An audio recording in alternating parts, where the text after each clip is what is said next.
And then when I told my parents I was leaving that job, my mom flipped her shit. She was Bearing in mind, this was only like 2.5 years ago as well.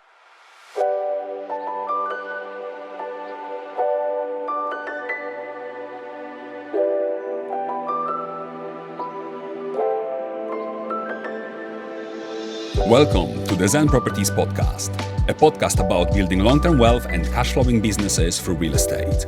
Dive into interviews with industry legends, content packed with actionable tips and relaxed banter. We are Mac and Maggie Daring. Please enjoy the show.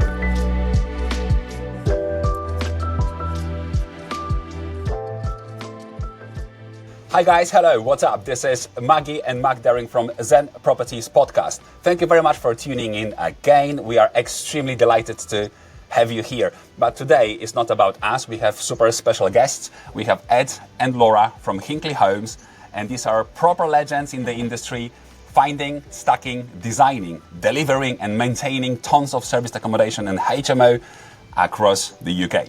They built a small empire and solid wealth in a relatively short time, making property investment and entrepreneurship look way easier than it really is. So, Ed, Lora, welcome to the podcast. How are you guys doing? Good. I was just thinking, next time we do a talk, I'm just going to hire you to do our intro, or I might just get you to copy and paste. You would hire a non-English native to do a talk for you. Yeah, fantastic. Thanks a lot both for having us, and thank you for the very kind words. That's amazing, Mac. Good work. Yeah, it's a massive pleasure. I had to chat GPT you guys. We love having you here. Yeah. If AI thinks that about us, that's a good start. Yeah, we'll have that. Lovely. Okay, so for those of you who are tuning in for the first time, we run a small podcast and small development business. It's just Maggie and I, a family-run business, and we also do serviced accommodation a little bit differently to what Ed and Laura are doing, and we do small conversions and small developments as well. Okay, cool. So having said all of that, you know everything about us. Thank you very much for tuning in, and see you in 2 weeks' time. Okay, guys, we need to know a little bit more about yourselves. So, what's your background? Do you want to go first, Flo? What, personally? Yeah, I guess. I guess the background before you started properties, what did you guys do? I guess that's kind of where we're coming from, right? Sure. Sure. I've got a right mixed background. I've done a couple of years managing. I've worked in the food industry. I've done sales. I've worked for a college doing recruitment and working with young people, getting them into education.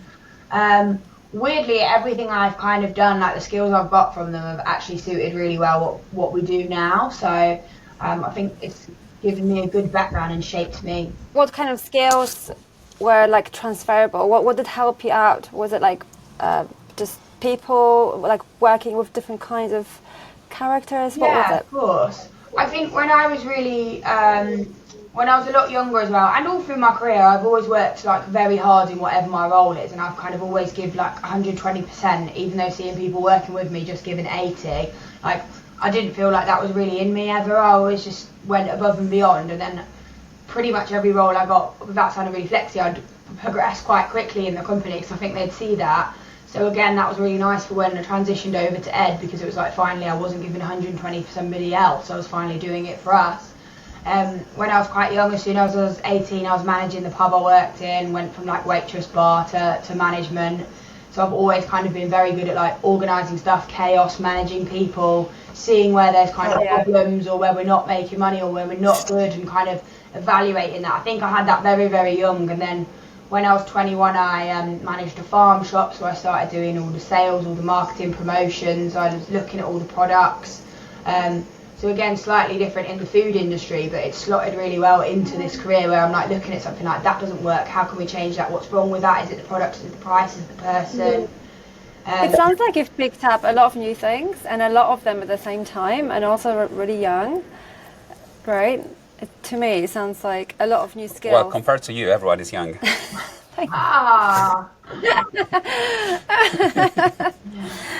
Lord, I think, just like people's a mad one, isn't it? Just like learning to manage people, and I think we're quite chalk and cheese in the business, which works really well for us, of like what our strengths are and what our weaknesses are. Yeah. So how about you, Ed? So I think generally speaking, right, I'm very much process driven and Laura is very much people driven. So we work really well, and we complement each other's strengths and weaknesses as well to that effect. I very much want to automate and streamline, and like my engineering brain wants to do that, and Laura wants to have a conversation and sort it out there and then. And there's times where that is effective, and there's times where I want to improve our efficiency of and our output, right? So I like automation and streamline, but sometimes because our industry is so flexible and the range of problems can vary so much and there's so much complexity to a lot of the setups and problems, you do need like people management skills, which Laura is absolutely awesome at. I went to university and did civil engineering, focused really hard on getting a good and competitive graduate job with EDF Energy, and when I landed that, I'd focused so much time, energy and effort into getting it. It was like, whew, now what do I do? And I was really pleased. My family are absolutely ecstatic, really happy for me. And I think quite quickly I realised that this is absolutely not what I want to do at all. I got scared, absolutely shitless. You know, I can really genuinely say that. Looking around, thinking, is this me for the next 50 years? You know, what? There's got to be more to life than this. I want more from life than this. How do I go and get that life? How do I go and build that life? I really need to start now, whilst we don't have the, whilst we're young enough to take the risks, really, you know, and ultimately that's what pretty much ignited a fire to go and chase. So how did you come up with this kind of business for yourself? Did you always want to do properties? From a young age, I very much observed, if you like, that wealthy people probably were in property, and I very much saw that as an end game. Little did I know we'd be there, you know, so soon and at this age, to be honest. I kind of thought that I want to get there, but it was also very much out of touch and very far into the future. Like you've got to be 50 before you invest in property, surely, or even have a property, right? That was my outlook, and that was my first thought. And then at university, I shared with a group of people, found out that the landlord had the whole street, and you know, basic maths in my brain was like, this guy is absolutely coining it. So then I was like, this literally is the way to go. And I think not long after I started my job with EDF, I was looking at how I can invest in property, particularly up north where it's super cheap. How can we leverage different schemes and etc. And I came across basically other property strategies, primarily such as rent to rent and deal sourcing, and all of those like low capital and low hanging fruit property strategies. And that's when my interest was really peaked, because all of a sudden that was a viable intro into property business without having the capital to actually purchase property. And I really got absolutely obsessed with that from then. And it all unfolded from there, to be honest. We've got tons of people and friends that have started just like this. Yeah. I love it, because everyone thinks they need to have a lot of capital to begin with. So how much money did you have to invest in your first deal? Yeah, it was literally like £2,800. And when was it, just out of interest? Because obviously you've been in a business for a few years now. Yeah, it was about 4.5 years ago now. Not that long time ago. No, it was very fast. So in this 4.5 years, guys, how many units did you have in Rent to SA portfolio, and what other assets do you have in your portfolio? Yeah, so very quickly within that 4.5 year time frame, within I want to say maybe 2 years, to be honest, we scaled to about 30 Rent to SA units, and we've kind of sat and hobbled. 30? Yeah, 30. And how did you manage that? So obviously you started from your first one. I want to go back to that one because you've only had £2,000. Yeah. Talk me through this. Facebook sales. Yeah, it was a pretty ruthless time, to be honest with you. I mean, I was working full time as well. Like I said, I didn't have the luxury of having Laura on board. It took me 4 months to obtain my first deal, though, mind. I was very close to throwing in the flag and surrendering multiple times. I thought I'd just signed up to a scam. It wasn't real, it wasn't true. You know, I was really dedicating a lot of time and a lot of energy to this, and it wasn't working. So what have you been doing at the time? What was it that it wasn't working when you were trying to find a deal? I was cold calling every single agent. I was cold calling every single landlord. I was walking around delivering leaflets. Yeah, these terribly designed leaflets that we've got stuck up somewhere, I think, haven't we? This, no, you still have the leaflet from 3 years ago. This is what I set up 4.5 years ago. And just, it's terrible to think how far we've come since then. And it's so cliche. And I mean, this is what comes through my door now, right? All of our properties that we own, we get these through the door, and I can't help but smile. I think it's sounds really not derogatory, but I don't want to say cute, but I'm like, wow, there's someone like starting chasing their dreams and their journey. Like, good luck. I mean, you're not going to be able to rent my property, but good luck. Exactly. So then what happened then? I took the first deal on, and it was a huge success, to be honest. Like I said, because of that incredibly small startup capital, I managed to replace the income and then the capital outlay and then some within like two or 3 months, basically 3 months. And then I managed to get a second one, and it started gaining a bit of momentum. But then from like deals 5 to 20, I was setting up a property every weekend, almost every week, working Monday to Friday, setting up a property on the weekend every week. But were you like launching property every week? So you were able to launch a property on a weekly cadence? Yeah.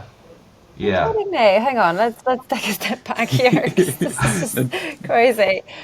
So hang on. So how much did you, to begin with, invest in the setup? In the setup of the first property, about 2.8 grand, and then the second one was maybe about. Okay, and how about your 10th property? What was your budget by then? 10th one, we'd started to streamline a bit more things. Like the first one was all like flipping Facebook Marketplace, so like real cheap second-hand stuff. And then by the 10th, we'd sort of established like a primary supplier, at least for the furniture and stuff, and then mixed it in with a load of, to be honest, B&M Home Bargains for the soft stuff, you know, all that pretty cheap stuff, to be honest.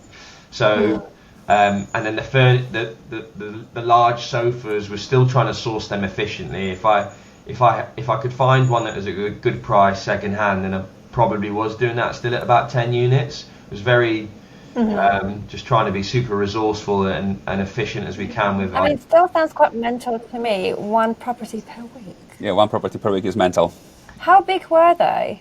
How many bedrooms? They were a mix, but generally back then we had the same outlook as we do right now, which was the larger the better. But we did take on 2 beds as well, so it was a mix.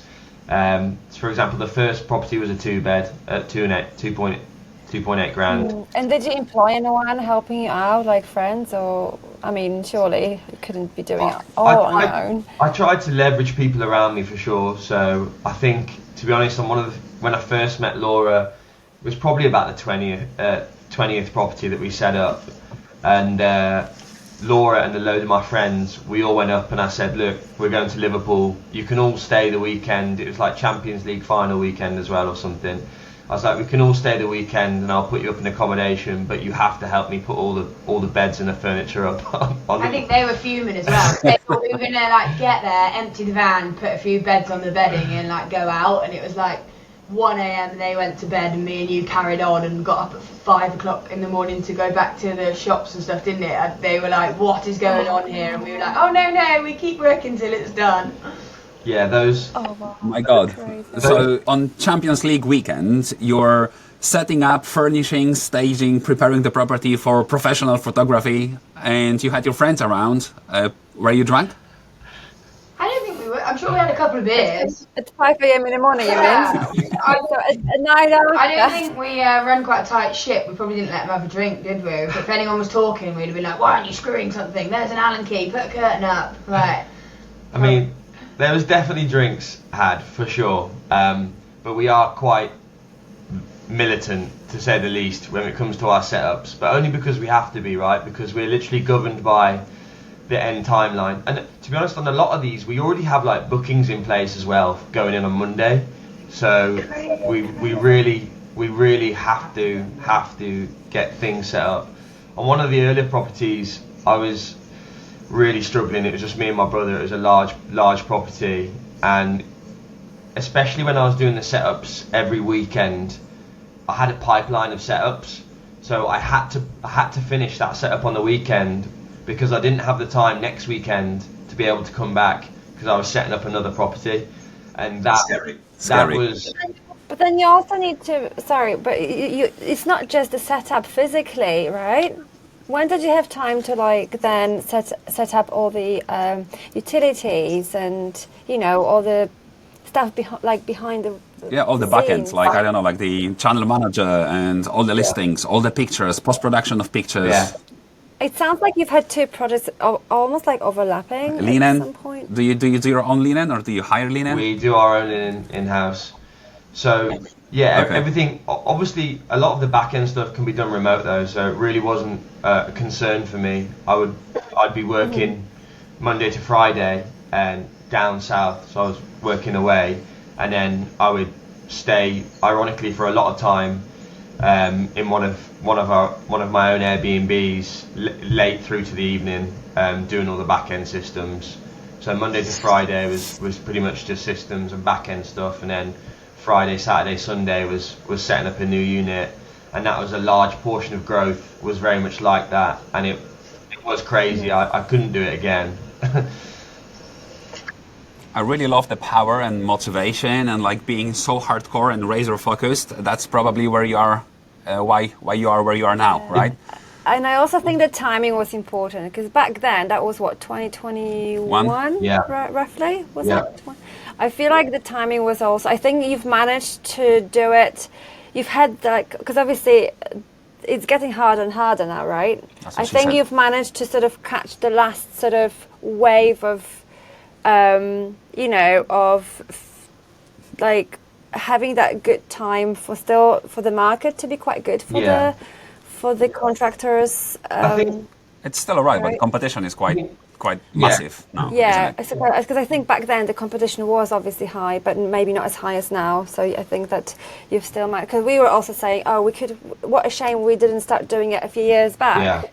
You know what I mean? Like, 'cause that's the key also. So I think that was quite lucky. So I guess the question is do you feel like it's more difficult now when compared to 4 or 5 years ago?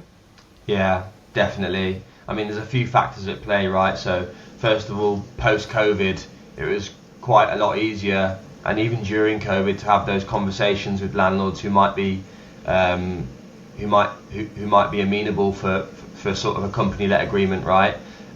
So there's a lot more of that that's harder to find, especially for new beginners, and there's loads more new beginners thanks to all the gurus and courses, and it's very much low-hanging fruit from obtaining a supply sort of perspective, and then because we have like two clients really, right? Like the landlords that we essentially lease from or manage for, but then also the guests that go in.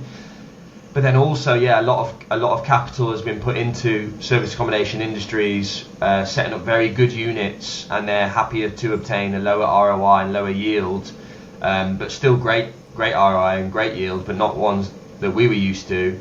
They're bringing great products to the market and not necessarily inflating the nightly rates. The nightly rate has probably come down from where it was 3 years ago. However, prices, rent, utilities, housekeeping fees have all gone up, and then there's also negative downward pressure from the government from a tax and legislation perspective as well. So margins are definitely getting Thinner. For sure. Did you find yourself having to upgrade some of your units? Any units not performing as well as they used to? Yeah, ironically where we're at right now, isn't it? Yeah. Yeah, so we're finding ourselves, some of our units, so first of all, to be honest, because of the way we're taking on units at the start, we'd make sure that the deals are really good deals. They're probably substandard units to begin with, realistically, some of the units that we took on from the start. So we've had to work really hard to get them to an acceptable standard, and then also maintain that standard. A lot of the bones and the structural integrity of these properties have not been well looked after. You could say at the start they were pretty much polishing turds, and we've had to eradicate and get rid of a lot of our stock that we first initially had. Now we're poised and positioned and got a bit of a name for ourselves, at least with certain landlords and agents. We are able to obtain better deals, but still there are some bits of our stock that they're not to really the quality where we'd absolutely like, but they are producing fantastic returns. So we've kept them, and we've decided to just round about now we're at the 2 or 3 year mark. So we're having to either double down or come away from our contracts. And the ones where we're doubling down, we're obviously having to throw a bit more money at as well to bring them up to the same standard as where the market is. Okay. It's super interesting. So Ed, congratulations on starting your career that early. So you graduated from your university as a civil engineer and started your property business straight away, realizing that your entrepreneur's soul doesn't align with the corporate grind. Yeah. I'm not going to ask about your age because I will be don't. It will make you feel bad. How about you, Laura? When did you start your property business? No, she joined about 2 years in. Yeah. Yeah, and then Ed was working away, and then his family where we live now, so he was coming home on weekends to see his family. I made friends with someone who was friends with Ed, and we kind of just met through there. And then Ed was in absolute full turbo mode when we met, so if I actually wanted to spend any time with him, I just had to go and set up a property. So I didn't think I had much choice in it, did I? But I was quite happy doing that. I was like, yeah, that's fun, come on, let's smash it. I think we both really quickly realised how similar we were in just I don't know, just example, when your friends were setting up, they got to 10 o'clock and they were like, oh, we're tired now, let's just pick it up tomorrow. And me and Ed being like, nah, come on, let's just get it finished, get it done. So it was, we just matched energies, didn't we, and what we were like and how we worked together. It's so difficult to find such a soulmate in a business and outside of the business. So I guess it's super powerful that you are able to do this stuff, the business together. Does it affect your personal life? Or did it at any point? It undoubtedly affects our personal life, Positively or negatively? Well, there's probably elements of both, but generally speaking, and I know we're probably biased, but me and Laura have such an incredible balance between, we work really hard, we work long hours, we work 24/7, we reap fantastic rewards from that though, and it pays for a fantastic life. We have geographical freedom, if you like. We can go whenever, wherever, and we're in charge of a lot. We have financial freedom and financial in abundance, at least from where we were previously, for sure. And what Laura's helped me do and understand is fall back in love with the game, because she makes it so much more fun and she's so much more pleasurable to be around. We can do a lot more together, and the more we do, the more it takes us to and drives us towards a certain goal, which is ultimately, we want time freedom as well, right? So ultimately, the more we implement right now, I think we're both aligned with the more we'll get back at a later date when we really want it and need it. Obviously there's stresses where we bite each other's heads off and we piss each other off, happens big time, don't get me wrong. We get frustrated with each other, but the overriding goal of what we both want to achieve and the support that we have for each other is just paramount. And we're also very similar in the little bits that we do outside of work as well. So we both do a lot of sports, our free times, our holidays. We're very aligned with that as well. So we're very lucky. Sounds amazing. Sounds too good to be true. Right. Sounds like a dream. Yeah. No, it sounds really. So did you guys had that growth struggle? It sounds like when you talked me through the beginning, that was your growth struggle phase, wasn't it? Yeah, so But maybe... you've gone over that, and you're... Exactly. So how much time did it take you to overcome the growth struggle, to hit the critical mass and be able to not only sustain yourselves, but have that freedom? I think it's a really interesting question because we've gone through that critical mass and growth phase within multiple businesses. So we really only alluded to the rent-to-rent business in that first stage, which is pretty much a lot of it. Towards the back end, Laura came on and helped massively, but a lot of that was primarily just me driving. But what Laura's come on and absolutely turbo growth. Turbocharged. Growth. Laura's put in turbo growth is the management side of our business. So Laura, I was when Laura first come on board, I was at full capacity. I didn't enjoy it. Rewind, because you skipped quite a bit of your life there. So Ed didn't actually quit his job until he was about 40, 45. No, it was less than that. It was less than that. It wasn't with clients. Yeah, 39. No, it was less. It was sub 30. Was it? Which I was thinking mad because we did a talk the other day, and now we're like quite far into our journey. You kind of forget about that beginning bit, didn't you? And I was like, a lot of people will just get a few and then they just want out, don't they? They're just like, I just want to replace my salary. Whereas I think you were super different, where you were like, I want to replace my salary times 10 and be fully comfortable before. And then when you left your job to go full time in it, you then started looking at developments, didn't you, and wanted to get into that. Yeah, I think a lot of people stifle their own growth, right? Like they look to replace their income, but that's fantastic. But then if you start paying yourself the $2 or $3 grand a month that you're making, how is your business going to grow? They just starve their own business. Exactly. We didn't, and I didn't take a penny from the business for years. But what Laura did come do. How did that Sorry, feel? Maggie. Well, you know how it feels, right? You do it right now. That's so fucking hard. It's isn't tough, but it felt natural. Like at the time, the business was my baby, and the overriding objective was not just to make 3k a month; it was to make 30. You know, so with that focus in mind, it didn't even feel like it wasn't even up for debate whether I could pay myself. To be honest, like it didn't even cross my mind. The overall objective was bigger. And I treated my income and salary as my money, and the businesses is the businesses. Just keep growing it and growing it and growing it at that point. Mm-hmm. Yeah, that is absolutely what is required. So at that point, you had like 30 units. What was the cash flow, your net cash flow after all the expenses, taxable money in your bank account that you would be in a position to reinvest? Yeah, I think I was comfortable leaving my job at about 15k per month. I think 15k cash flow. So turnover, it must have been like double or triple that. Yeah, it would have been more than that. Yeah, but when we say the 30 units, I would say about 20, give or take. These are quite rough numbers. Maybe about 20 of them were rent to rents, and maybe about 10 or slightly less were management units as well. So two very cash flow models. The cash flow in those models is obviously a little bit different. Of course. But also the risk is a little bit different, right? When something happens, then you don't lose your capital investment that you put into rent-to-SA unit.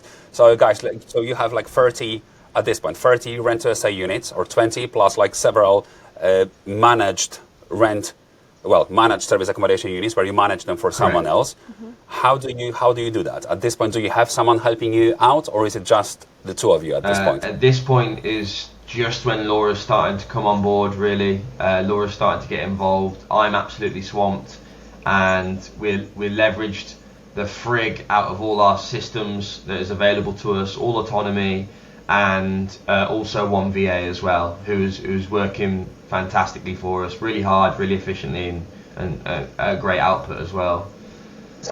So at which point did you bring the VA into your business? I think about around the 10th unit. Brought the VA around the 10th unit. So guys, like for those of you who don't know what the VA is a virtual assistant. So that's a person that doesn't live near you, so you don't see them in the office necessarily. They might even be in a different country on a completely different salary, or different payment model, where the worker in the UK is quite expensive. You can have a VA from, I don't know, Johannesburg or Philippines doing the same work or better for a fraction of a price. Is that the correct statement? And they manage comms primarily, right? Yeah, so what did they do? communication. What did they do? For you Yeah, guys? so our initial first VA was primarily comms, communications, yeah, but also helped out quite a bit on back end with systems, listings, and all the configuration of the various systems that goes into just a listing, channel manager and all the third party applications that we have linked in as well. So you had a VM that not only responds to guests from your 30 properties for you and for your clients at this time, but you also have that VM to launch your property on Airbnb, import that listing to Channel Manager, launch the property on Booking.com, prepare the direct bookings website for you, work with the pictures, upload everything, make everything buttoned up, do the descriptions about your property, about the neighborhood, about the policies in your house, all the house rules, check-in rules, automated messages, all that was done by a VA. Between in the early stages between me and the VA, yeah. Okay, that's absolutely fabulous. So yeah, well done on that. And at this point, how many rent-to-SA units do you have, and how many people does it involve? Right now. Yes. Right now we're at about 30 rent-to-SAs, and we've not really grown that in the past couple of years. We're at about 35 management units. On top of 30 your Yeah. own rent-to-SA units, you have 35 managed units. That's quite a lot. Yeah. Okay, so why did you make a decision to stop having your own units and start managing units for other people? Yeah, so ultimately around the same time that Laura very much came on board, so we were at full capacity in the last. We didn't even have room and time to look at growing and taking on more units when we hit about 30 rent-to-SAs and maybe 15 management units. We were really struggling. But also at that same time, all that negative pressure that we previously alluded to with regards to regulation, potential tax and VAT changes, etc. within with the rent-to-rent side of things, all those were looming, and it was very much a big question mark over how sustainable that model really is. So I didn't really feel comfortable throwing more money and doubling down on that model when I wasn't really sure how sustainable it was going to be. And at the same time, the numbers were coming through. The management model was like just doing some basic work on basic paper exercises. The management model is so powerful, and at not even just a fraction, but pretty much zero risk. Pretty much like zero risk as well. True. Zero overhead. So when Laura came on board, we started chasing and growing that side of the business quite aggressively as well, and Laura's championed that fantastically. She in the past 2 years probably added another 20 properties to our management portfolio. So That's amazing. How much do you charge for the management service? Is that based on the turnover from the property? Yeah, 15% of revenue plus that. Okay, so that's actually like super good for everyone, because like for investors, they don't need to spend their entire time managing their 30 units. Yeah. And of course it will hit their bottom line, but at the same time they can still do other things, invest in different assets, and yeah, just enjoy life in general, right? And for you, it's like you can add your units way faster than you would your rent-to-SA or owned SA units. And there is, the most importantly, no risk at all. If the legislation changes, there is no capital at risk. Exactly. So that's the biggest decision-making process. So question, do you rent out your own rent-to-SA to your own management company? Yeah, pretty much. Yeah, they're all. And then your management company is VAT registered? Yeah. And who is dealing with linen and cleaning? Is that the management company or your own company, the rent-to-SA From an company? operational point of view, it's all bundled the exact same. From an operational point of view, I mean. So your SA units or managed units for others, it's exactly the same model where your own rented units, you pay for management fees to your management company, and everything is clean cut, no difference. But then who pays for that? On paper, which company provides the linen and cleaning? Is it a management company or is it the company that rents out the unit to management company? So say that again. I just want to make sure I get this answer. So So in that setup where you've got a company that rents out the unit to the management company, so the rent to SA, but that would use the management company. Would the management company provide linen and cleaning, or would that rent to SA company provide linen and cleaning and pay for it? Which one of the two? They sit differently from a liability point of view in terms of who pays the housekeeping fees, etc. So any fees that are associated with our rent to rent portfolio come out of the rent to rent, and any management fees associated with the management properties obviously are on charge to the client, but primarily come out of the management company. If that makes sense, and if that's so then, if someone, whether it's your own business or someone else externally, ask you to provide the management service, your management company would deal with linen and cleaning, right? Everything, yeah. They would provide the service, they would charge, and then you would include that fee separately on top of 15%? Yeah, so the 15% is of revenue, that just is for managing the daily activities and everything that goes on with the property. Any overheads that come through, whether it be housekeeping fees or maintenance fees, get passed on to the client. Yeah, we don't absorb any of that. Oh, right, so the client would then pay for it. Okay. Yeah, I mean, in theory, But he doesn't do it directly, does he? I'm just asking because we've got a contradictory advice from some of our advisors, and I'm trying to figure out what other people do. And I think this is a really handy conversation, because we've been told at some point to deduct that the actual landlord should pay for it. Yeah, that's directly. Well, in reality, what actually happens is that we pay for it, and then we raise an invoice. At the same time, we distribute our payments to the landlords in a batch of monthly reports. So in theory, it comes to us, we pay for it, and then we charge the client the same, all within one swift movement, if that makes sense. Yeah, that makes sense. Yeah, all clear? Yeah. Okay. I guess ours is slightly different because we are looking at some more complicated things like TOMs and all sorts, and it's just really painful. There's a lot to consider. Exactly. Every company in this game that I've met structures it all completely different, which is the intricacy. That is so true. Yeah. It's almost like it's better to choose one advisor and just stick with them, because you would find yourself like when you move on to someone else, they'll have a different point of view. Yep, different opinion. Yeah.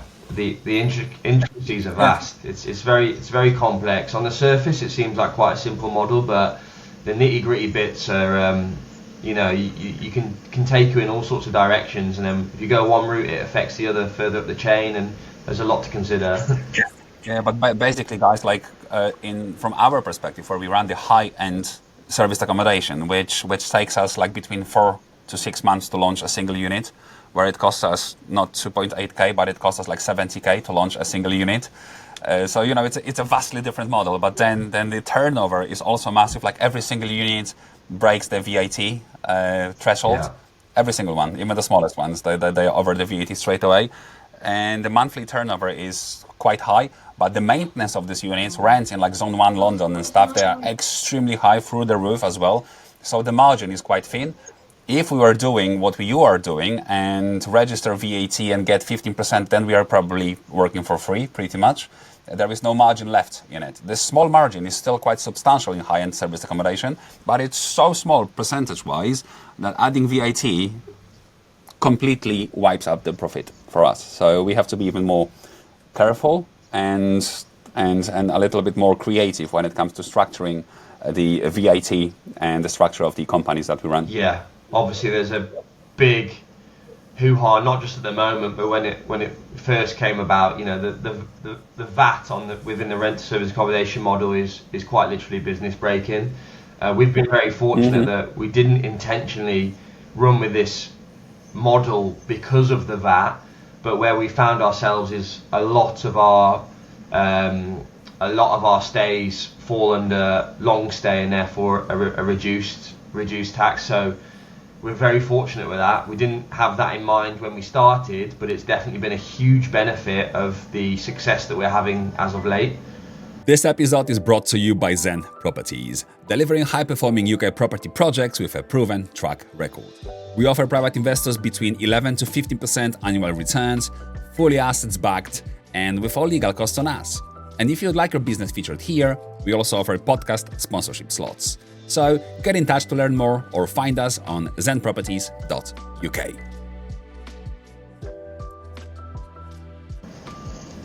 Yeah, that is actually amazing. So you are focusing a lot on direct, so you don't pay OTA fees that are now Airbnb's 15.5% plus the VAT. Yeah. Booking.com is 15% plus VAT. That's a lot of money for advertising your properties. How many percent of all the bookings that you have is direct in your portfolio currently? It's an interesting one. There's some months that we hit like 90% direct bookings. Shit. Yeah, and I think did you pull where we're at for the year, and it might be at about 77% of the year to date. That is extremely impressive. So, guys, how do you achieve that? Like, do you have any advice for the listeners, for the audience? Like, they obviously everyone wants to increase the margins and bottom line from the units that they have, and going direct is one of the strongest steps that you can take to reduce this 15% plus VAT to, like, what do you accept payments through Stripe? Yeah. So it's 1.5%, right? Instead of like 18%. Yeah, or BACS payment, so bank transfer via invoice.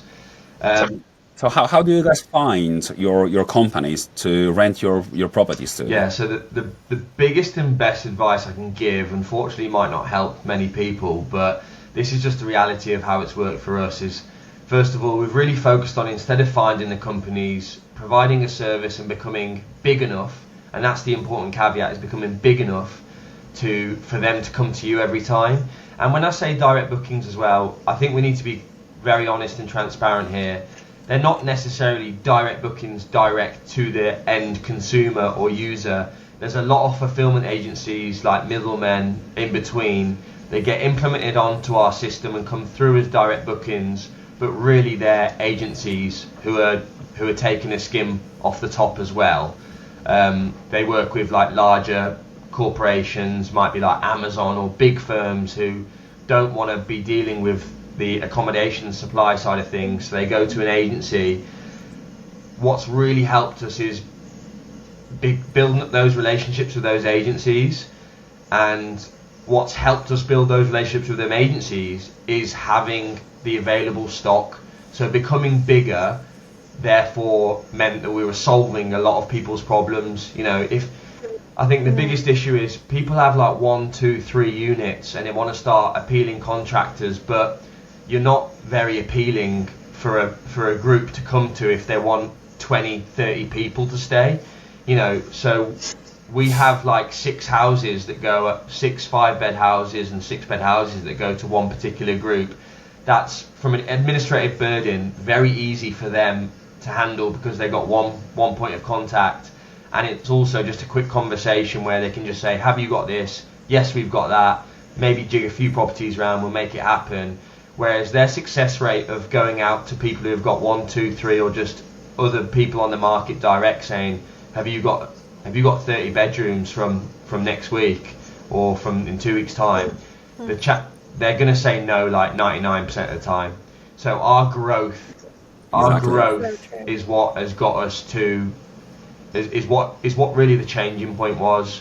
And you can obviously do marketing strategies like on your listings and then target any existing stays for extensions direct, and you can build up your book of contacts and do web campaigns, and we do all that. Undoubtedly we do all that, but that's not what sets us apart. I think what sets us apart is our size really, and maybe there's you know, we're not massive, don't get me wrong, but we can host big bookings of large groups of people in the areas that we work, and that has been massively differential for us.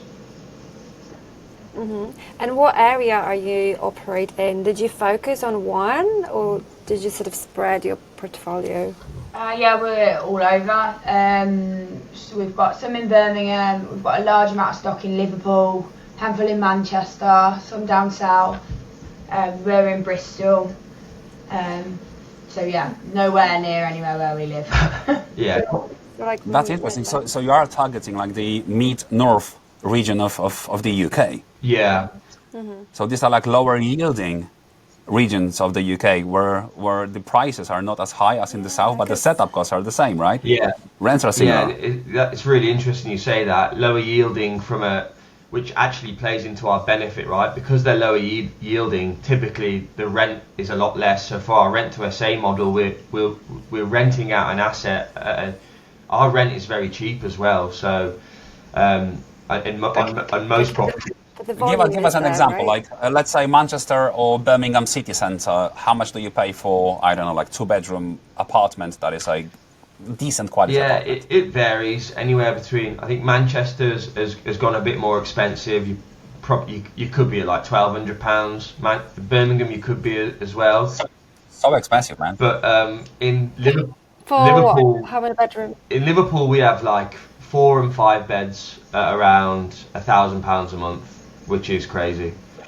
My God. Okay, so as a comparison, what we pay in London, like Zone 1 is around 5.5 grand for a 2-bedroom apartment a month, right? So that's just for rent. And when you start going towards Zone 2, it will be like £4,000 for 2-bedroom. If you want to go a little bit bigger, then these big properties, they don't exist in central London, for example, so you need to go a little bit further away. And it's still like 4 or 5 grand for 4 or 5 bedroom property a month. Same in Cotswolds, right? Same in Oxford. So these are very similar prices there. So I would say like the cheapest that we have is like 3.5 grand, and it's outskirts of Oxford, for example. So that's the cheapest that we have. And the location we focus is what? Cambridge, Oxford, London, Cotswolds. We've got, and Cotswolds. Yeah. So expensive. On the flip side, more expensive. Just as a comparison, right? But then we've got less of them than you. So you've gone for a volume. It's so interesting. Yeah. And we've got less, but like strategically more expensive locations. So how about did you compare the actual turnover? Okay, so yeah, let's shall we talk about numbers a little bit to see what models do what? Sure. Okay, let's do it. So we already have your thoughts on contractors market, service accommodation. That's what you do. That's what you are probably one of the best in the UK at doing. So you've iterated your systems so many times and outsourced so many things. It's no longer a massive burden to your life, to your time, which is extremely amazing what you have achieved in still a relatively short period of time. So kudos to you guys. I don't know anyone that does it better than you in the contractors market. So amazing. Well done. Now, what are your personal thoughts on high-end serviced accommodation? Is this something that you would consider doing, or if you had it, you would sell it? Go on, Laura, you go. I'll go after. I don't know, because it's just not what we target and we've done, has it? Like, I think we had 3 holiday homes down south that we've just given back. St. Ives. Because it just wasn't for us. Like, the turnover, the churn, like how much comms you were having to have, and the type of guests we were having in. And then, like, I don't know, we were just like, why are we doing this? We're veering away from what we're good at. Like, contractors are bread and butter. That's like, I don't know, And they also such a lovely people. Yeah, the best crowd. We love. It's like the best crowd. They sometimes even fix stuff for you in the house. Really? And like, honestly, yeah, like they're the best. I'm sure this happens to you as well. Like, I don't know, like when the boiler breaks and they've got like tools in the van outside their house. You're like, it's fine, I can fix it for you. Yeah, it happens so many times to us with contractors, never with guests, right? Yeah. Exactly. I think to echo. Okay, so you love the high-end serviced accommodation so much that you've had 3 units and you gave them back. So that gives us a good insight. I'll be honest. Now let's talk about that was like high end by our standards. I'm talking like 10k on a setup, right? By your standards, nowhere near high end. Nowhere near high end. And ultimately, I think we are a very efficient business. So the time it took to bring in, an increased revenue. First of all, those holiday lets were very seasonal. So I don't think that applies maybe to where you are as such, because you're in some, where you are, it's not as seasonal. But ultimately, I think for me, on top of what Laura mentioned, they wanted so much more in terms of comms and an experience, whereas it's easier to automate the contractors coming in, and then more importantly, once they're in, if we don't hear from them for 6 months, it's almost like managing an AST. It's like Yep. you know, we don't hear from them. We can set and forget those group of 5 properties until this time next year. So we're really deep. Do you schedule like a mid stay cleans for those contractors that stay longer in your properties? Minimum. So we do it up front. You just like agree on a day and it runs in the background. Yeah. So minimum. We learned the hard way that we didn't go in very early on to a property for like 5 months maybe when we first started, and I was like, great, we'll save 100 quid a month or 150 quid a month on cleaning fees. But when we went in, it was the house is ruined. So we say mandatory once every 4 weeks as a minimum, and we try and push our clients to book an additional mid-stay cleaner every 2 weeks, just so we can keep an eye on. And they pay for it extra? Yeah, they pay for it. But if they don't, a lot of clients don't want to though. You know, depending on the size of the business or the contractor, they're like, no, we'll do it ourselves. And at that point, we just say, no, look, we're going to come in as a minimum, and then we have to pay for it essentially. But we're fine with that because realistically, it gets baked into the reservation price anyway. But more importantly, we're able to keep an eye on the property, and especially if it's management, we can keep an eye and make sure their property is in a decent condition, which is just better for us and everyone involved. Yeah, your eyes on the ground, right? The cleaning team to catch up with the maintenance and schedule some maintenance stuff for you. Important. So conversely, we offer weekly cleaning, and that's built in price. So guess they don't pay extra, but they pay a lot to stay with us, so we don't mind. Yeah, different world. Okay, so what is your typical turnover per unit per month across your entire portfolio? Do you have an average of turnover before the expenses? How much money the property brings from your bookings with extra guests, pets, whatever? So I'm absolutely spitballing. I haven't looked at the spreadsheets or our numbers to pull it out of the bag. But bearing in mind, we've got anything from 2 beds to 5 beds. You might find this quite shocking. I think realistically, the average booking that we try and target for is anywhere between 3 to 3.5 grand a month, and on the smaller properties. Okay, on the smaller properties, even less. You know, we've got some 2 beds that we're renting out at 2.5 grand a month. I see. Okay, so roughly 3 grand a month. Conversely, in high end, we also have the same sizes: 2 beds, 3 beds, 4 beds, 5 beds. Leaning towards 3 beds as a sweet spot for us, and in central city centers, it's 2 beds is the sweet spot. High end, 11.5k a month across the entire portfolio over the last 12 months. So yeah, well, you laugh, but but we have 10 and you have 60, right? Yeah, well, that is astonishing. I think we've only hit north of 10k a month in our holiday units over summer that we just got rid of. Yeah, also over summer it's actually quite crazy. In London even you can hit over summer like 20-25k in a single month turnover from a single property. That's absolutely wild. It is relentless, isn't it? Sometimes it's like £1,000 per night and sometimes more. Yeah. It is quite mad. But it's like a lot of maintenance. Like think of like maintaining the hot tubs. You need to change water like every time it's used. A lot of chemicals, training the cleaners, and then you have the arcade machines that you need to clean, and a big ass TVs and the PlayStation game pads, and they have to be put on charging, and then noise sensors like anti-party noise sensors. They need to be charged all the time, and then the maintenance happens like fucking weekly, right? So it's not something to set and forget. It's like you're constantly on it. So yeah. But also like the crowd is we said that so much more demanding. They sometimes even ask you, can you buy this game for us? Because we came here especially to play this whatever on PlayStation. We always will. Yeah, we will. Things like that. I mean, can you imagine a contractor even asking for it? No. Because there's very different. Not even a contractor. I mean, half the time, even what we get asked for, but what you get asked for must be great. I can't even imagine like having if I was ever in that situation, like, it wouldn't even cross my mind to ask the landlord or the management agent to provide that. Like, Right. how does it even cross their mind? How can people be that entitled? Like, what? It's crazy. It's crazy. But You know what we typically there are get? good quality people as well asking for it, Yeah. and we don't mind.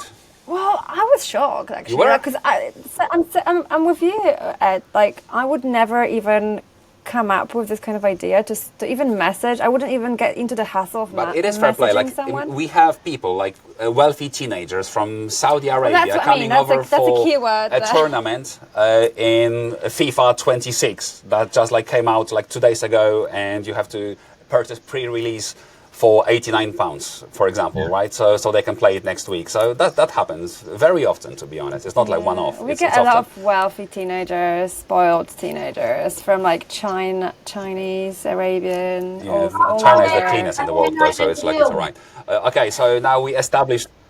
I was saying, are they nice to deal What's with that? then? Like when they're checking in, are they just straight on the phone to you? Is it like all through the night, all evening, like weekends? Is it quite antisocial, like times for you? Yeah, they are. So communication with guests is quite heavy. Every single booking, I would say, is like between 10 to 80 messages on average with every single guest over the weekend in these high-end properties. It's a lot. It's a lot. So we need to have a dedicated property manager. I think he would be maxed out at 15 units, to be honest. Yeah. And a lot of it, we are using AI now, right? to Oh respond. yeah. Without AI, it's like it's impossible. Because they keep to run. asking a lot of the questions are quite repetitive anyway. Yes. Okay, chaps. So we've established the turnover. Now, what is the margin that you actually keep out of that turnover every month from a unit on average? Yeah, so operationally, we try and target on paper probably about £1,000 profit a month. It ends up sitting at maybe £750 profit a month per unit, really. Okay, that is healthy and that scales very well, Yeah. right? It's absolutely all right. We actually have one property in Gloucester that is like 2-bedroom flat.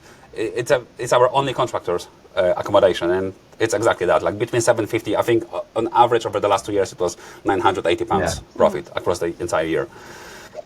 Okay, so we've got that, and in high end across our portfolio, it's £4,100 a month per property left in the bank account of taxable income. But again, it doesn't scale as well, right? So speaking of scaling, you are launching every weekend. Would you be able to launch any faster?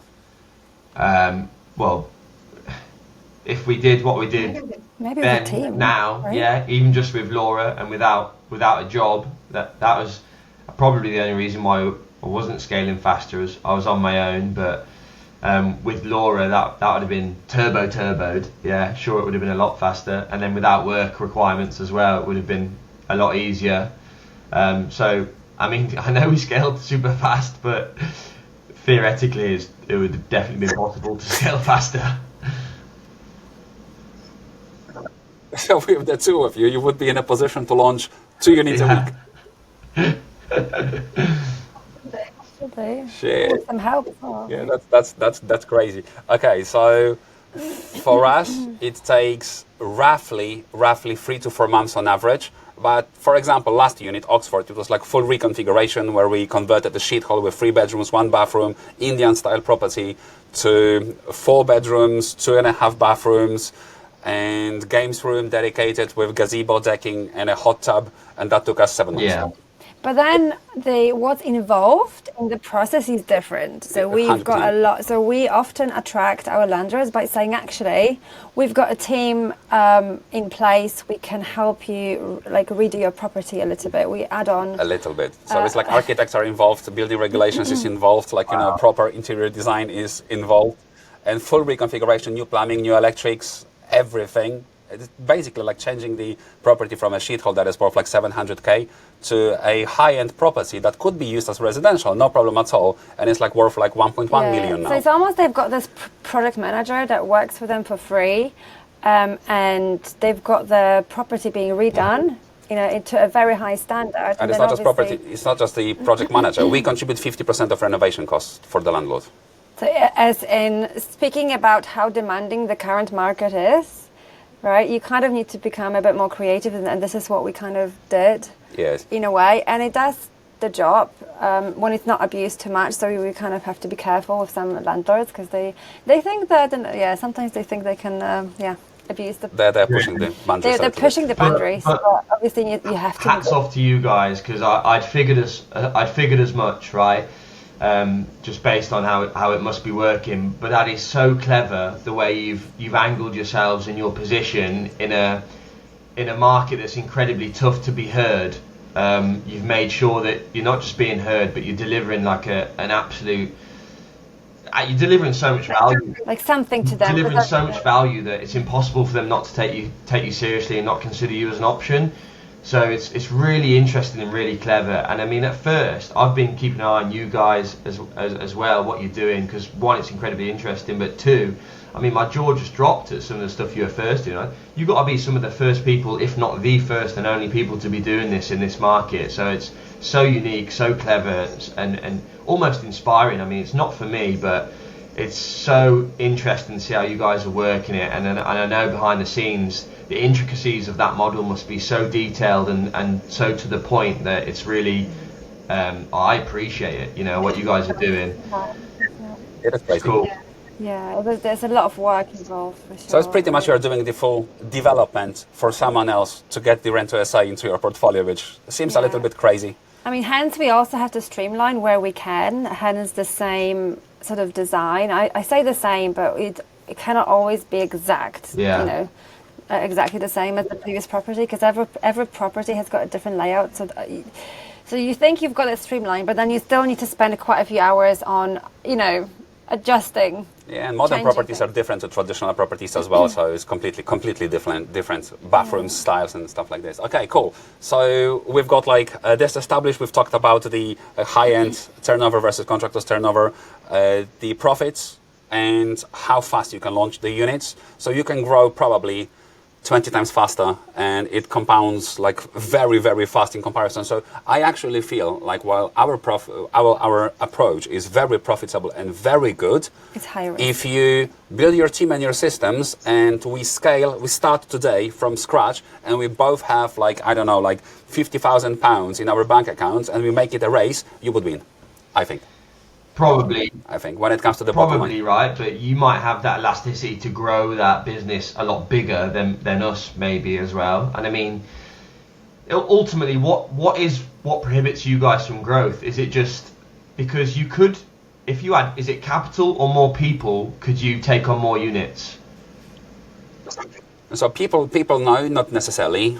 We would be easily able to scale our team and have more VAs, more property managers, and train them up. And now we've started working with a friend that will become our stager, photographer as well. As crazy as it sounds, I do the photography, I do the staging, I do the design. And well, I used to do that, but then I've gone on mat leave and things changed, so bless him. Yeah, but it is possible. It's easily possible. So since we do it every 6 months now, it's I'm not too inclined to focus on it too much, to outsource everything, because it doesn't happen every day for me, so it doesn't affect me as much. But if you are growing faster, I would be able to outsource it, no problem. Money, also, I don't think it's a problem. If it was just scaling Rent2SA business, after around 4 or 5 units, you are in a position, if you reinvest everything, for the money not to be a problem to launch one property at any given time. When now we have 11 properties, we probably would be able to scale only that business with 2 open projects at the same time without being held back by money. So we would be able to launch every 1 to 2 months, I guess, if you wanted to. But to answer your questions, because the question is what holds you back sometimes. Yes. We've had this conversation quite recently, and I feel like it's what's happening in the market and the risk involved. Yeah. And this becoming more competitive, and the tax is so convoluted. And I spend, no kidding you guys, nearly a year now trying to figure out things. And by nearly a year, you mean every day, right? And 2 tax advisors. And even when I've had the advice, then a few months later, I'm like, no, actually, in my head, no, I need to go back because I'm not happy with this point. I'm not happy with that. Actually, I'm going to then check with someone else. And then someone else has given me a different point of view because they think this should be done differently. And then you go in. So at the end of the day, how are you going to defend yourself, right? And is just so for us. So then we started to have this conversation. How I mean, what do we want to do? Do we want to keep going and grow rent to SA that is quite high risk, or do we want to go into our own properties? And we end up buying so buy to let unit now. Mosley with 3 flats converted, done and rented out. Cotswolds with Ethan, that's a big boy. And Swaddling Coat conversion to a 9-bedroom HMO. So we've done some conversions, and we feel like the risk there is so much lower. Yeah. And we kind of have this battle in our head, right? Because Rent to SA is really good cash flowing business.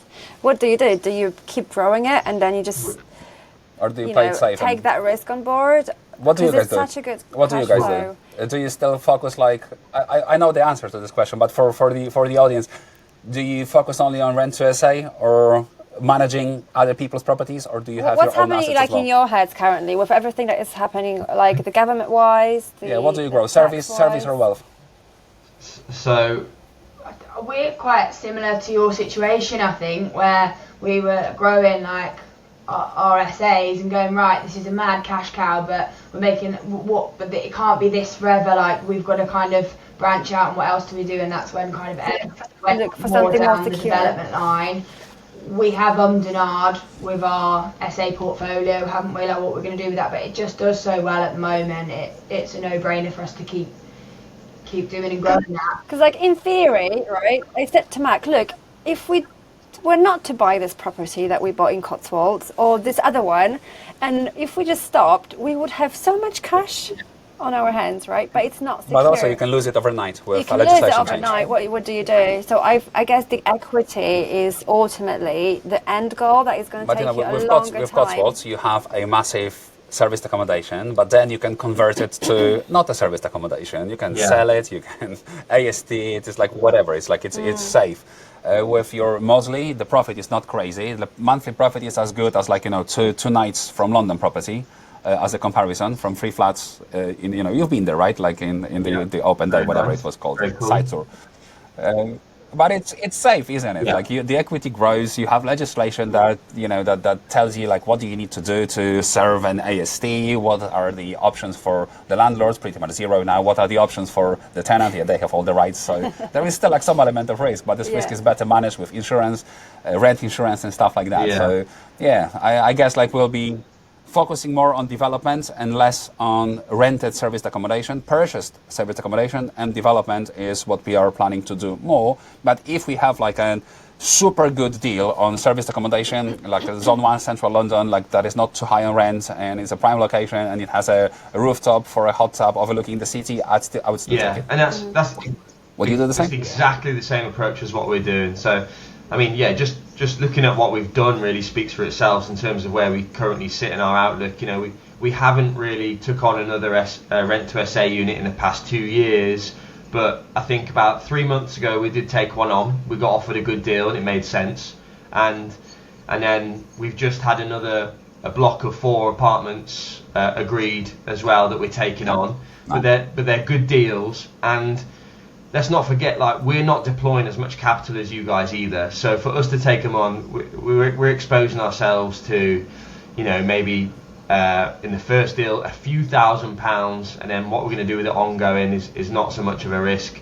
We're not changing it or anything. And then even with this block, it's just a 10k outlay. But even so, we're only taking them on because we're very comfortable with the numbers and the future of where we think those apartments are. So we're really, our risk is very, very much mitigated if really exposed at all. But primarily with the cash flow that we're generating from both of our service accommodation businesses, we're deploying that into developments. Yeah. So past 2 years we've been very heavily investing into property purchases and conversions. Oh, right. So outside of the service accommodation, what else do you do? So past 2 years we've been purchasing either residential or a couple of commercial units as well, and converting them to large HMOs specifically. How many rooms do you have now? It's a good question. We've got 12. We've got 12 HMOs now. Some of them are still in development though, and they're a mix between 6, 8, 9 and 10 beds, or a 9 and a 10 bed. So they are, I mean, roughly we must be at about 70 rooms probably. With like, you will hit 100 with your pipeline, right? If you finish delivering it, roughly. Yeah, well So done, my guys. God, guys, like, amazing, well done. I love it. I love the progress. Brilliant, 70 rooms is a lot. It's a lot. It's a lot of room. Yeah. And that's your own properties. Yeah. On top of that, you manage HMO for others. Is that as in well. the same area, like, you know, the Midlands, Birmingham, Manchester? Yeah, in the same Or area. not? We've been as aggressive with our HMO conversions and purchases as we were with our rent-to-rent business at the start. Really, we've really fired them out quick time. We're managing them very efficiently. They're cash flowing incredible. So despite looking at it as a way to park capital, we're not looking at it as like a yield play where we just want 10, 15%, 20% yield. They're very aggressive strategies where we're creating significant uplift in value, and then they're also cash flowing incredibly well as well. So we're able to snowball that capital very, very quickly and deploy it into more and more assets. And you do have that yield, right? Like, with well-staged deal for a HMO, you will easily hit like 10, 15, 20%. So that's what you probably have from your HMO deals as well, right? Especially when you do conversion. Every deal we've done has been infinite ROI. We've pulled all of our money back out on the refinance. You know, it's crazy.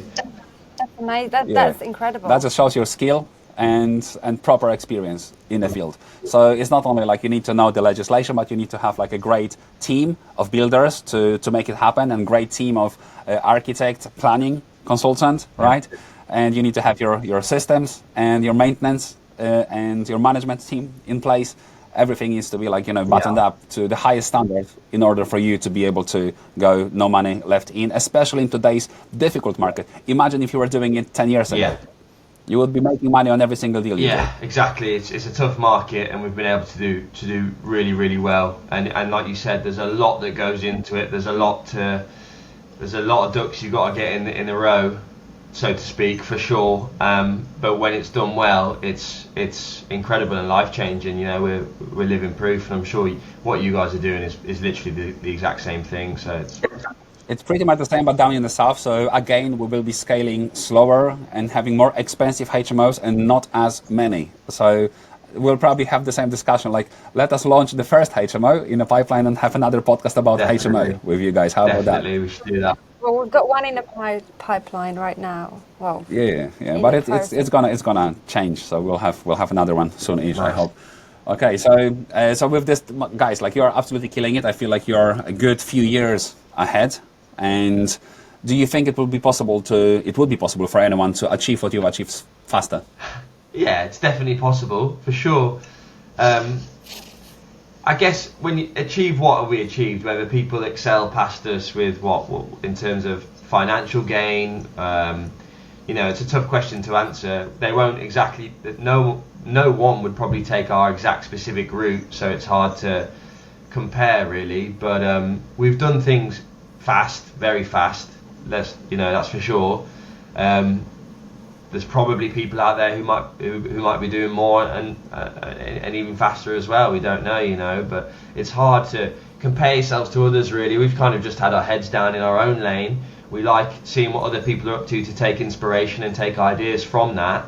But everyone's kind of just got to tackle it at their own pace, right, and their own journey, and their own journey is their own journey. yeah. I mean, but let's not forget, it takes a lot of sacrifice, right? I know you said you can balance things out, but it sounds like you're so determined, and you've really had your, you know, goal, and you were able to, like, you know, not go on holiday or do whatever. Because let's not forget, there is about a year or 2 years in your life that you really need to, as you said, put your head down and just really focus and work your ass off.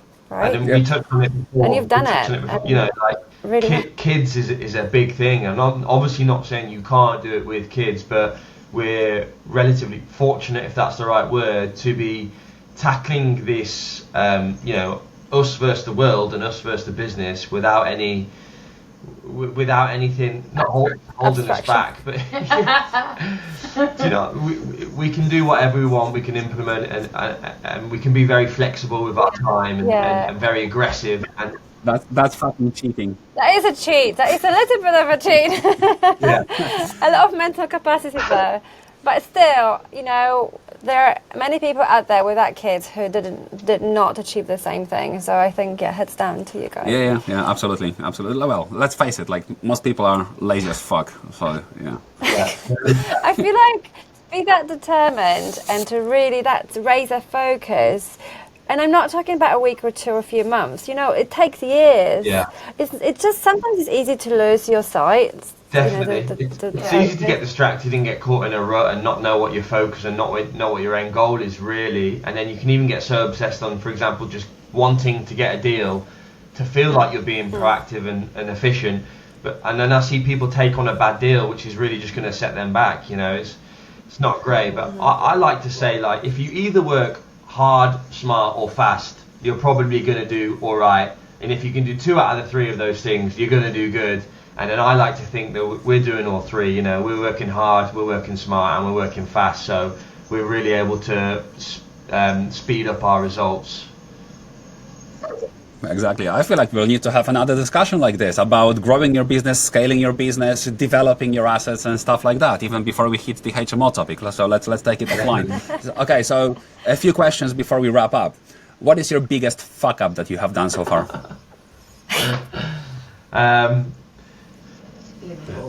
Yeah, we're both in agreement with this, and obviously it's one that I've done. No part on Laura, she couldn't possibly fuck up. Again. No, she's golden. I very hastily, on our first HMO project, despite it being a success at the end, I employed and instructed, Cowboy doesn't even begin to cut it, a very, very rogue set of builders. And that had nearly, not disastrous impacts on the project, but disastrous impacts on my well-being and stress levels and what was going on. It was crazy, really. The story that what went with it. You know, I couldn't get them out of the property. It was tough, and that's probably one, the biggest amount of learning that I've ever took, but 2, the most stressful and biggest fuck up that I've done for sure. And it was in despite of everyone telling me not to rush into it as well. Yeah. You know, I completely put the blinkers on, thought for some reason I knew better than them. I wanted to start the HMO project, you know, like 3 days after I picked up we got the go ahead, and it just yeah, it was all completely my fault. Like I think it was quite hard knowing when to like stop and step back at that point as well, because you were like a lot of money into it, a lot of work into it. It's your first project, you're obviously like slightly time constricted on when you want to get it done, and it was quite big to kind of just stop. And I think one of our friends said, like, just get them to down tool, and it's better to hold the project for like 2-3 months and get the right people than just keep running. Yeah. And that was like massive for you, being like, you need to tell them just to stop, because in your head you're like, have to go, like, and if so, like, not everyone works like you, do they, or how? And I think that was massive for you to be like, let's just stop and let's just go back before we spend loads of money. But it was a first project at the same time, right? So there's probably like a lot of emotions attached to it, and it probably like takes years of experience to detach ourselves from emotions while launching those units. Yeah. Been there, done that as well. Yeah. So that true. was tough. You know, there's a lot of tears around about then, to be honest. It was stressful. But well, you're still standing, and this HMO is a success, right? So it does it work today? Oh, it's been a great project. It was just when you're in the thick of it, amongst that particular point of time, like looking back on it, it wasn't a massive deal, but to me right then it was my first project. Had all my capital that I'd just built up on the back of the rent-to-rent business. It was everything I freaking owned and everything I ever dreamed and lived for. And I thought back then, I just need this one project to go well, and I'm set for life. Like, I was like, I don't even need any more money if this goes well. Like, I'm done. So I was so... And then there's someone coming in and wrapped up in it. Messing everything Yeah, up. exactly. So it was just, like you said, the emotional point of it was so intense. Yeah, and now I guess now you have your construction team that is like nice and reliable, right? It's like such a learning curve, isn't it? Because I think, again, like, speak for you, like, Ed doesn't go in halves. He wasn't like, oh, I'll do a small HMO that's just like a little conversion. We've got to put a bathroom in. He was like, I'm going straight back to brick on like an 8-bed on like a massive old Victorian house. Like, it couldn't have been. And we were like, you know what, you're going to make 10 million mistakes on this, but what Ed will do is he will never make that mistake again. So normal people would have done small things and gone, oh, I'll do one a year and I'll figure it out and I'll sit and but Ed will be like, I'm going to do the hard. Where is the fun in that? It sounds fucking boring. Yeah. And now he's just rolling them out like this because we've gone through all the shit. He's like, because you've had such a big lesson, and now you're like so strong for it. Right? Exactly. But do you guys like when you say like you roll it like this, so it's like an easy thingy? But of course it's not easy. But do you just buy residential and convert it to HMO, a few stud walls, easy conversion, launch it on the market, freeze some money in the deal, or do you more lean towards the conversions where you take all the money out and spend a little bit more time developing the project? We've got a blend of both, but we're probably, well, I say out of the 12, shall we say, like 3 of them have been very easy conversions where the properties have lent themselves very well from a configuration point of view. Basically, we've just had to get them to licensing standards, right? So we bought a residential. But it was like residential and then it's residential to HMO, basically, without having to tend to use plus. Yeah, and then we've done 2 commercials and we've done about 8 or soon to be 9 very big refurbishments back to brick. Okay. So now if you could do another 10, what would it be? Would it be like residential reconfiguration to HMO? Would it be like full back to brick renovation project? Or would it be a commercial conversion to HMO? Undoubtedly the best return on investment that we're seeing is commercial to HMO. Commercial to resi, obviously we're buying commercials cheap. There's better tax incentives, less stamp, etc. So the numbers point of view is commercial to resi for sure. We're having a bit of a battle with planning at the moment, which is really frustrating and taking up so much energy and so much time. So I think from now on we're going to try and focus on probably the 6-bed sweet spot. So there's no Article 4 where we operate. We can convert to 6 bedrooms, all en suite, still get a capital uplift and commercial valuation, but we don't have to go through all the planning and that. So basically, instead of going through commercial conversion that gives you the best return but takes like 12 to 18 months for a standard project to go through pre-app and then through full planning, probably like sui generis to create a bigger than 6 bedrooms HMO, all the bullshit like, you know, the conversion of the loft to create dormers and back extensions to fit in like, you know, 10 fucking bedrooms. You don't want to go through this shit. You want to buy residential in a bad state, then convert it to HMO, add some more space, maybe through a rear extension, maybe through a dormer, but all this stuff without planning on PD, it can be completed in 3 to 6 months instead of 12 to 18 when you look at the conversion with full planning. Is that what you are planning to do? Correct. And that would be an ideal situation for us, but to be truthful, we have to keep rolling and investing our capital. And these deals, they're not just an abundance of deals that are sat out there, right? So we have to be opportunistic with what we take. We sat there, and that's what we'd love to happen. And we have investors that come to us and be like, yo, I just want you to do one of the 6-bed all-en-suites, all money out deals that you do. And I'm like, brother, I'm sat here with 1 mil waiting for 10 of them to come up. Like, you're not going to have one. We're going to have it. That would be ideal. Like, that's what we'd want to happen. But we still, because we need to deploy our capital, if an 8-bed, you know, commercial conversion comes up, we're still going to take it. We know that we're signing up for a shitload of headaches and frustration. What we might not do is take a residential house where we can maybe push to 7. Like, to me, 7-bedroom conversion sounds stupid. To take it from 6 where there's no planning and no building regs change, etc., to go to 7, I don't see how in any market that is feasible or worth it.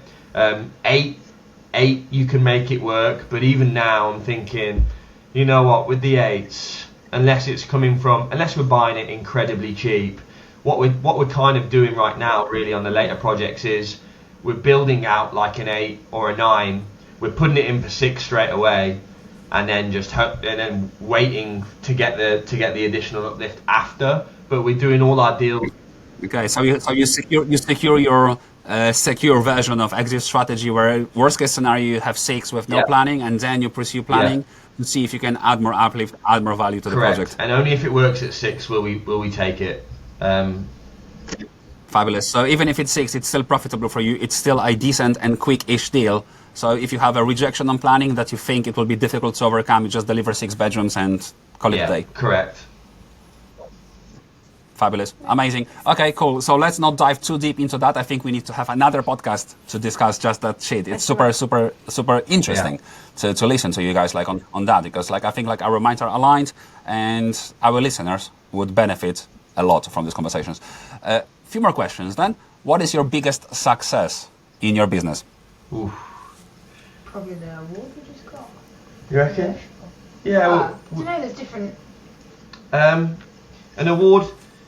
Laura's just said, I don't know if you heard it. Good project. We got an award, Best HMO Deal of the Year. And whilst the award is nice and the acknowledgement is nice, probably the biggest actual success really in short is probably that project. That really springboarded a platform for us and it catapulted our wealth and our cash pot really.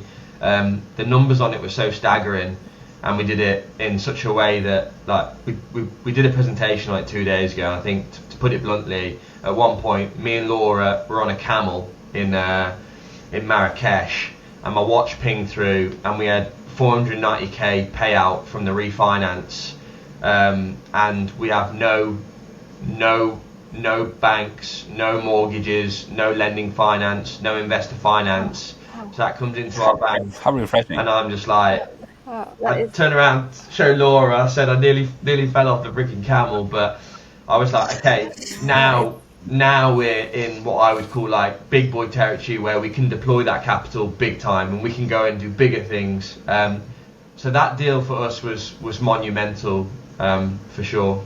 I think there's always mini milestones as well. Yeah, well done. Last month, was it August for the SA? Yeah.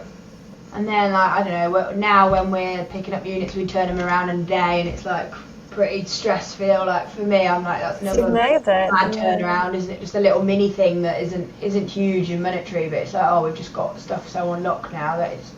I think it's ultimately as well where we're headed. It's very pleasing and comforting knowing that, I don't want to jinx it and touch wood and God forbid, but we'd have to do something pretty catastrophically bad to fuck up from where we're at now, which is really rewarding and nice knowing that I think, I'm sure that you wouldn't deploy all of your capital and do anything stupid to risk too much of your big and still growing wealth.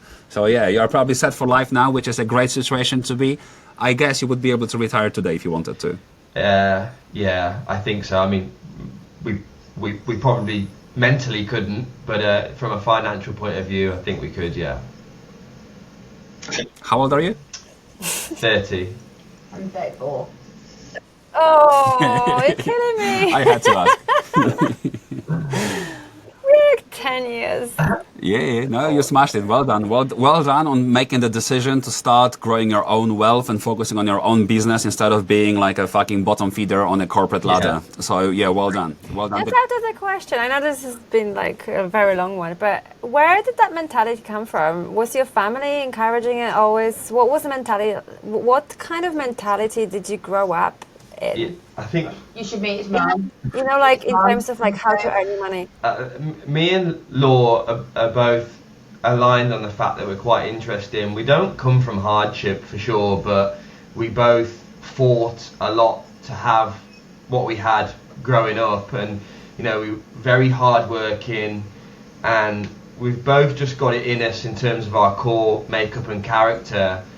We just fight. We're absolute fighters. We graft hard, and I think we're also very fortunate where I said earlier, not only do we work hard, but we have the ability to do things quite smartly and efficiently as well. And we're super resourceful, so there's so much information out there on the internet, and as long as you...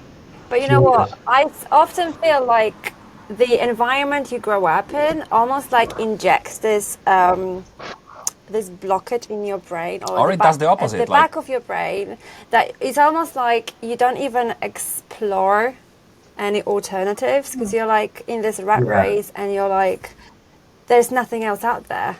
You know what I mean? Like, because, or some people just are so scared of going out of the security mode And actually, it's also fine. I don't want to. It's also fine. It works well for some. Yeah, no, I guess it's very personal. It's just, I think the internet helps break that mold though, right? Because you can have access to anything, and realistically, there's no route into why property. I mean, my parents aren't in property. I don't know where it came from. It really was just the internet.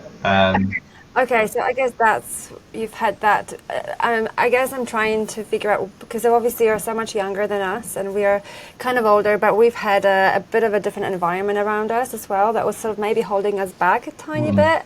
And it's just so good that you've managed to change your direction so early, which is fantastic. Yeah, right. I'm sure like more people will be able to relate to both of us as well. So we are from Poland, and back then, where we were like studying and doing shit, everyone is expected to have a fucking master's degree. I don't know why, but if you don't have a master's, you don't exist, right? So that was like the mentality 20 years ago in Poland. And I didn't have a choice to be, I don't know, like a master dancer. I had to be either a lawyer or an engineer or a fucking, doctor. What else, or a doctor. And that were my three only options, right? I didn't have anything else.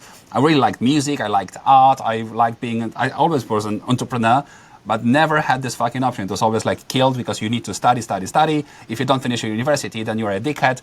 And yes, I finished this university and then fucked off and pretty much like never used it really. So I've done something related but completely different at the same time. And it was always a struggle. I knew that I just don't belong there in the corporate environment. It's just not for me. But that's what I mean, that kind of holds you back. And then 10 years later, 20 years later, it's like you're 40. You know what I mean? And you're like going back to square one, even though you've been It's better now than when you're 60, right? So it's it's never too late, but it's the better. You guys aren't old, right? But also you have to go through that to then have the motivation to pull out of it the other side. Like I said, I went to university, I landed this dream, what I thought was a dream job, and I thought it was a dream job because my parents, my family, and everyone around me had told me that was a dream job, right? Like, yeah, so it's similar to you. Go to college, go to uni, get a job. And then when I told my parents I was leaving that job, my mom flipped her shit. She was bearing in mind this was only like 2.5 years ago as well. She was screaming at me. Yeah, exactly. Did you drop that bomb on a Christmas day? It was like, yeah, not long after, January the 6th. It was on my birthday. I was like, I'm flipping like 26 now. I don't know what the fuck I'm doing. I'm setting up my business. I literally set it up on my birthday. My mom was like, what are you doing? And then 2 years after that, I told her I was leaving my job, and she was not happy. I mean, she doesn't like me being involved, moving this amount of money around, being in these sort of big deals. To her, that just it's so alien. Yeah. It screams risk at her, risk and red flags. She doesn't see anything else other than risk and red flags, and she just hears big sums of money and thinks if something goes wrong, it's going to go really, really wrong, and that's all she sees. But she's coming around to the idea of it and starting to trust me now that we're actually being able to reap some of the rewards, I guess. Yeah. But like, I would say like, with my parents, I mostly talk about the weather, right? Because I cannot talk about business. Like it will contribute to the heart attack straight away. Yeah, my mom doesn't want to hear it. She's like, literally, you see it in her face. She'll walk out. She don't want to hear it.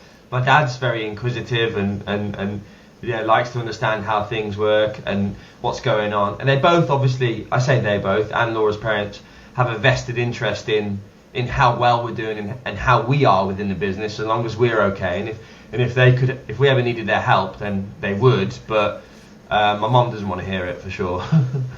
It's different. Yeah, I know the out feeling. of the norm not to have an employer, not to have holiday pay, not to have maternity pay. Like if you haven't been around that bubble, and you don't know what you don't know, do you? Like you said, you just end up. That's what I mean. Very different mentality, and then to somehow get out of that mentality, I feel like it's huge. That's what she said. But also, like when you start progressing in the corporate environment, the higher you get, the more stressful and consuming it becomes. So, yeah, if you guys like are younger, listening, watching this shit, like just always have a plan B. Just please remember that there is nothing wrong working for other people, but also you are probably just a number, and you are very well regarded for as long as you are generating profit to the bottom line of the investor running the company. But when the environment changes, you will be made redundant without a second thought. and it's probably great to have this option B, like we all are building, right? There is no cap in earning. There is no cap when it comes to how you manage your time, how you manage your well-being. So currently for us, it's a massive fucking struggle. It's probably more difficult than it was back in the corporate days. But we know that this is not going to last forever. It's like a struggle phase where we are hitting the critical mass. So yes, please think about it. The earlier, the better. Having said that, guys, what is the best piece of advice you have ever received? You got anything of note? The best piece of advice? Yes, absolute Probably, best. Shocking good. Probably would be similar to what you just said and outlaid, and I know people hear it so often and so frequently in terms of inspiration, but it really is so important to focus on, you know, an alternative plan and try and break the mold, and especially whilst you are young and you can make risks, is to don't just mindlessly take a stupid risk and make a crazy decision, but you're going to thank yourself later for taking risks. And I always viewed it, and again it's been said previously many times, like the biggest risk is just not taking the risk, right? Like where are you going to be in 40 years if you don't take this risk? You're going to be, even in 10, 20, 30 years, you're going to be kicking yourself, that's for sure. And then that pain is just going to grow bigger and bigger, and the burden's just going to swallow you up. So, you know, don't just quit your job and just think, fuck it, I'm going to wing it. But try and establish some sort of plan, work hard at it, and go for it. And your life can turn around quite quickly. I mean, I think we hear that often, but it is such great advice. But there is some like extra truth and depth to what you just said. It makes sense to start working on your business while you are still employed for the security's sake. So you don't have to go mental and quit your job too early, because then it becomes even more mental for your mental health, mental well-being. Because if you struggle for the ends to meet, and if you don't have secure income, if you didn't build your business before you left your employment, then your decision making will be affected. Your options will be massively reduced. So probably it makes sense for most people to still stay employed or run their service-based business before you cut ties and start focusing on just wealth-building business, right? Yeah. So that's why you had your rent to SA when you were still employed. We had our rent to SA when we were still employed, at the point where we replaced and multiplied our income from the employment, then we left. And that's a safer thing. We still done it a little bit too quickly, in my opinion, but yes, yeah, there you go. All right, so now, what is the worst piece of advice you have ever received in your life? What are you laughing for? No. You got something that comes to No, mind? I was laughing at the question. I was like, damn it, we should have thought of this. I think the worst advice that I've received is probably quite specifically is that you need to either be a certain individual or portray a certain individual and persona in order to attract investment, for sure. We very much were of the opportunity of that mindset when we were first told it. You know, you need to be first of all, you can't drink. Second of all, you need to come across super smart and authoritative, or certain you know, be of a certain manner. But we've found out it's completely the opposite. The more authentic and genuine and comfortable we can be around anyone and people, and the more honest we are, and the less we need the investment, the more we actually end up attracting it. So that was some terrible advice that we listened to, and I wish we never did. I agree so much. Okay, so lastly, guys, like I appreciate that we are running it for over 1.5 hours now. Mm-hmm. So it will be a long episode. Thank you very much for staying with us for so long. I hope it was interesting and insightful. I really enjoyed having our conversation, learned a lot from you. Every time I meet you, have a chat with you, we learn a lot. So it's very, very refreshing and beautiful to see that our minds are aligned. I really love seeing that. But if our listeners wanted to reach out to you guys to maybe use your services, your service accommodation management business, your HMO management business, if you have an investor that might be interested in working with the two of you, how would they reach out to you guys? Where can they find you? So you can go online. We've got a website which is hinkleyhomes.co.uk, or you can follow us on Instagram. I'm at Lora Lora, the Property Explorer, and Ed's UDJ Property. We've got Instagram as well for Hinkley Homes. Yeah, that's probably the best method, isn't it? Yeah. Okay, so that covers the Rent to SA and HMO management, service management. Do you have any other things that you to offer? Do you have any kinds of consultancy that you would be able to sell to other people to help them out? Maybe they are where you were like a few years ago. Do you offer some kind of personalized help for people in need? We don't. I mean, we're always free at the other end of a message to help out and guide where we can. We don't offer any sort of paid mentorship or program like that. I think to put it quite neatly, our three core service offerings are first of all, service accommodation management. That's our biggest offering. Secondly is fixed return investment packages, and thirdly is landlord assembled furniture packs. So that's one of our latest ventures, which is flying right now, is assembled furniture packs, where we come and literally put the furniture up for you, very hands off for our landlords. That's quite handy. Talk me through a little bit more about the investment opportunity. You said it's like a fixed return, so I guess you're attracting investors by them giving you money to invest in return for fixed percentage of what they gave you, with payout every year of interest where you keep their money? Yeah, exactly that. So on 12-month terms, we can either pay their interest monthly or at the end of the 12 months, when we also look to pay their capital back. If they want to re-roll at the end of 12 months and we've got a project available for them to do so, then we can do that as well.